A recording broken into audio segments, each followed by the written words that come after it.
बैठक हुई है, क्या क्या? यस,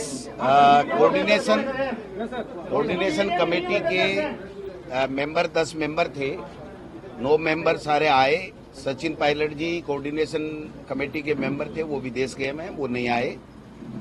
उनसे टेलीफोनिक बात हुई, सब लोगों ने चर्चा की है, टिकटों पे भी चर्चा की है, जो पार्टी हाईकमान को रंधावा साहब के मार्फत से हमें भेजना है, जो किस तरीके से उपचुनाव की रणनीति के तहत हमको चुनाव लड़ना है, किन लोगों को वहां पर ड्यूटी लगानी है, कैसे कैसे वहां पर व्यवस्थाएं करनी है, क्योंकि डबल इंजन की सरकार, साम दाम दंड भेद, सत्ता का दुरुपयोग, प्रलोभन, डराना धमकाना, ट्रांसफर की धमकी देना, ये सारी चीजें करेगी। वो सारी चीजें हमारे संज्ञान में है। हमारा कांग्रेस का कार्यकर्ता न डरने वाला है, न भयभीत होने वाला है, और जनता के मुद्दों के ऊपर कांग्रेस पार्टी 10 महीने से लड़ाई लड़ रही है और इससे पर्ची सरकार को घेरने का काम कर रही है। तो हमने ये सारी रणनीति बनाई है और पहले से हमने सीनियर कोऑर्डिनेटर बना करके, चुनाव इलेक्शन प्रभारी बना करके, प्रदेश कांग्रेस कमेटी के बना करके, अग्रिम संगठनों ने अपनी इंचार्ज बना करके हमने पूरी तैयारी कर ली है। तो मैं समझता हूं कि हमारे प्रमुख नेताओं से सबसे चर्चा की है। सातों में भंवर जितेंद्र सिंह जी, सीपी जोशी साहब, हमारे तीनों एमपी साहिबान, मुरारी लाल मीणा जी, हरीश जी, हमारे ब्रिजेंद्र ओला जी, और बाकी सीटों पे भी तमाम जितने भी जिला अध्यक्ष है, प्रदेश कांग्रेस कमेटी के पदाधिकारी, जो जिम्मेदार लोग, जो सीनियर ऑब्जर्वर वहां गए, उन सबसे चर्चा करने के बाद में हमने एक रणनीति बनाई है। और उस रणनीति के तहत इस 10 महीने में इस राजस्थान का जो बेड़ा गर्क करने का काम इस भारतीय जनता पार्टी की पर्ची सरकार ने किया है, वो लेकर के हम जनता के बीच में जाएंगे। केंद्र सरकार की 10 साल की विफलता लेकर के जाएंगे। हमारी सरकार के समय जो अच्छी योजनाएं थी, उदाहरण के लिए मुख्यमंत्री चिरंजीवी योजना जैसी योजना, उससे लोगों को राहत मिल रही थी, गरीबों को, वो सारी की सारी इन्होंने बंद कर दी है, केवल समीक्षा के नाम से और ईडी सीबीआई इनकम टैक्स की धमकी के आधार के ऊपर ये लोग बाग राज करना चाहते हैं। भ्रष्टाचार इनके सब जगह व्याप्त हो गया है और जितने भी ट्रांसफर हुए हैं उसमें भ्रष्टाचार की बू आ रही है। ये सारी जनता जान चुकी है। जनता ये कह रही है सरकार चला कौन रहा है, चल कहां से रही है, इसका कंट्रोल कर। एक उदाहरण देकर के मेरी बात समाप्त करूंगा कि करीब करीब 40 करोड़ रुपए इस विदेश यात्राओं के ऊपर मुख्यमंत्री जी, उप मुख्यमंत्री जी, ब्यूरोक्रेसी के ऊपर 40-50 करोड़ रुपए खर्च कर दिए। 1 रुपए का इन्वेस्टमेंट ये लेकर के नहीं आए। पहली बार देखा है कि कोई विदेश जाकर के न्योता देकर के आता, उसके ऊपर स्वागत कराता है और मुख्यमंत्री के स्वागत में 50 लोग नहीं आते हैं।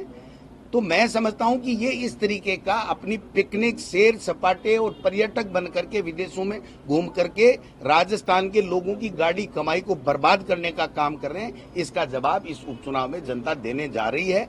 एक बात आप और पूछोगे, हम 7 सीटों के ऊपर हमारी तैयारी है, हमारे कैंडिडेट हमने तय कर लिए हैं, बात कर ली है। जो भी आलाकमान को हम प्रस्तावित नाम भेजेंगे, पैनल भेजेंगे, उसमें चर्चा कर लिए। किसी तरीके का कोई गठबंधन किसी से हमारा प्रदेश लेवल पे नहीं है। हम 7 जगह चुनाव लड़ रहे हैं, ये बात भी हम लोग क्लियर करना चाहते हैं। और कोई बात हो तो आप पूछिए। 100% हम लोग 7 जगह चुनाव लड़ने जा रहे हैं। अब पार्टी आला कमान कोई निर्देश दे, कोई फैसला करे, वो फैसला किसी भी समय कब भी करे, उसमें तो हम बंधे हुए हैं। बट हमारे प्रदेश कांग्रेस कमेटी की तरफ से, क्योंकि न तो हम लोगों ने कोई बात की है, न उन लोगों ने कोई बात की है, तो गठबंधन का सवाल ही कहां पैदा होता है। तो इंडिया का जो नारा था, जो इंडिया का नारा, जैसे हनुमान बेनीवाल जी कहते हैं, दिल्ली में है तो वो दिल्ली में है।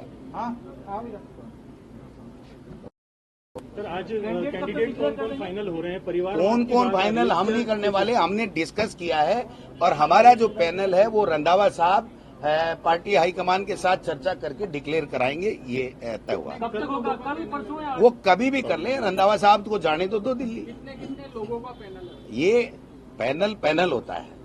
पैनल का नाम सिंगल नाम भी हो सकता है, 2 भी हो सकते हैं, 3 भी हो सकते हैं। उसमें डिस्कस हुआ है अंतिम फैसला दिल्ली पार्टी हाईकमान करता है और रंधावा साहब हमारे प्रभारी हैं, ये वहां पर फैसला कराएंगे। सर, बीजेपी विधायक गोपाल शर्मा भी अपनी सरकार को घेरते नजर आए।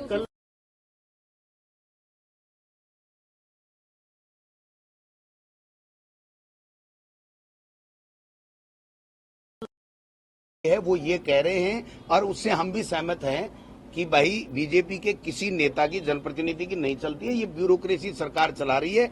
ये एक तरीके से वो जो पर्ची सरकार है उसको सार्थक करने का काम कर रहे हैं। माननीय प्रभारी प्रभारी सर, कैसा देखते हैं कार्यकाल 10 महीने का राजस्थान सरकार का? देखिए, मैं 10 साल अपनी दूसरी गवर्नमेंट ऑफ इंडिया की भी तरफ अगर देखा जाए उनका भी जीरो मानता हूं, और जो 10 महीने का जहां का है कार्यकाल, असेंबली में जो और लोगों में जो बात आ रही है कोई सेटिस्फैक्ट्री नहीं है। और जैसे अध्यक्ष जी ने कहा कि पर्ची सरकार जो पर्ची से ही चलती है तो वो कभी पर्ची गलत भी पर्चे में गलत आ जाती है, तो ये पर्ची अब चलेगी नहीं। लोग काम चाहते हैं और काम दिखना चाहते हैं। हमने आज पैनल तैयार कर लिया है, हमने 7 सीटों का इन्होंने पैनल दे दिया है। जो दिल्ली हमारी सीईसी की मीटिंग होगी उसमें क्या करना है वो एक दिन में आपको पता चल जाएगा, और हमारे पूरे प्रदेश में हमारी कांग्रेस पूरे जोश से इलेक्शन लड़ेगी और हम जीत कर आएंगे। रंधावा जी, एक दिन कम नहीं हो रहा कि टाइम वेस्ट हो रहा है? देखिए, टाइम लोगों का मन बनना चाहिए, और लोगों का मन बन गया है कि ये पर्ची सरकार जहाँ डबल इंजन कह लो, इंजन भी फेल हो गया है तो पर्ची भी फेल हो रही है, पेपर ही पता नहीं कहाँ से आ रहा है, उनको पता नहीं चल रहा है। इसलिए लोगों का मन बना है और हम यकीनन तौर पर जीत कर आए। भाजपा से नाराज नेता भी संपर्क में है कोई? देखिए कि कांग्रेस कभी जो ऐसे बीजेपी जैसी गेम नहीं खेलती। हम अपने बलबूते पर लड़ेंगे, हम दूसरों का सहारा लेकर इलेक्शन नहीं लड़ेंगे। नाराजगी उनकी होगी। हमारा कांग्रेस का काम है कि अपने जो पार्टी के लोग हैं उनको मजबूत कैसे करना है, कांग्रेस को मजबूत कैसे करना है, हम वो बात करेंगे जो कांग्रेस के वर्कर को अच्छी लगी। दिल्ली में आपसे झुंझुनू के लोग मिलने गए थे, अभी नरेश मीणा से भी आपकी मुलाकात हुई, क्या बातचीत रही? वो प्रदर्शन करने को नहीं, प्रदर्शन नहीं, उनको देखिए उन्होंने अपनी बात बताई। नरेश मीणा में और अध्यक्ष जी दोनों ही उसको मिले। देखिए, हर कार्यकर्ता जो काम करता है उसका मन होता है कि मैंने जो काम किया है उसको पार्टी उसको रिवार्ड करे, तो उसकी बात सुनी और दिल्ली और उसको मैंने समझाया भी। आप देखिए, जैसे वहाँ J&K में वो लड़का उसको टिकट नहीं दिया तो ऑल इंडिया कांग्रेस ने देखा कि उसमें कैपेबिलिटी है तो उसको ऑल इंडिया कांग्रेस कांग्रेस का प्रेसिडेंट बनाया। कांग्रेस कभी भी किसी वर्कर को नाराज नहीं करती, उसका जो ड्यू है वो देती है। गठबंधन को लेकर आपका क्या बात है? आप तो खुद दिल्ली हो और प्रोटेस्ट कर रहे हैं, गठबंधन दिल्ली में था। मैंने कह दिया, देखिए कह रहा हूँ, मैंने कह रहा हूँ नहीं, आप तो वो तो कह रहे हैं दिल्ली में, तो दिल्ली में है। दिल्ली में मैं भी मेरी दिल्ली में हमारा आपने सुना नहीं, मैंने कहा कि सीईसी की बैठक में इसकी बात की जाएगी कि जो राजस्थान के लोग हैं उनके ये 7 नाम हम लेकर आए हैं, उनमें अगर उनको किसी ने कांटेक्ट किया है तो वो वहां डिस्कस करेंगे, पर राजस्थान वालों ने अपने बलबूते पर इलेक्शन लड़ने का फैसला किया है। सर, परिवार भी काफी टिकट मांग रहे हैं जो। देखिए, मेरे को ये नहीं समझ आ रही कि परिवार किसको मानते हैं आप। अगर किसी का बेटा, अब मैं भी कांग्रेसी परिवार से हूं, मेरे फादर पीसीसी प्रेसिडेंट रहे, कई बार मिनिस्टर रहे, तो अगर मैं अच्छा काम करता हूं तो परिवार कोई अगर गलत है तो उसको नहीं करेंगे, अगर परिवार का फैमिली मेंबर को अच्छा है तो जरूर टिकट दी जाएगी। Thank you. आज जो कोऑर्डिनेशन कमेटी की बैठक हुई है, सभी जगह हमने उम्मीदवार तय कर लिए। मैं ये कहना चाहूंगा, ये सरकार जो है, अभी एक इनके मंत्री कह रहे थे कि हम 10 महीने के काम के आधार पर इस उपचुनाव के अंदर जाएंगे, तो मैं चैलेंज कर रहा हूं, बीजेपी में हिम्मत है तो 10 महीने के काम के आधार पर उपचुनाव के अंदर वोट मांगे।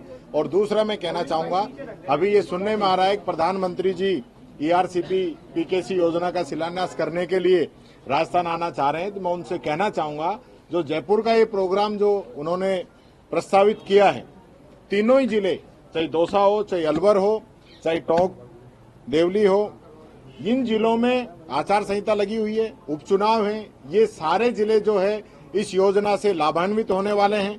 तो ये एक प्रकार से आचार संहिता के उल्लंघन की श्रेणी में आता है। इसके लिए मैंने प्रधानमंत्री जी को लेटर भी लिखा है और ये हमारा ड्रीम प्रोजेक्ट था। हमने इसरदा और नवनेरा बांध का काम शुरू किया, पूर्ण भी हो गया है और ये पूरा प्लानिंग हमारी थी। इन लोगों ने 10 साल तक इसको अटका के रखा, उसका जवाब भारतीय जनता पार्टी के नेताओं को, मुख्यमंत्री जी को और प्रधानमंत्री जी को जरूर देना चाहिए। और वो ये दौरा जो है 13 नवंबर के बाद यहाँ बनाए और इसका शिलान्यास करें और जो हकीकत है वो भी जनता को जरूर बताएं। धन्यवाद। क्या पार्टी कैंडिडेट कौन कौन से सेलेक्ट कर रही है? क्या अभी बता दिया ना, कब तक घोषणा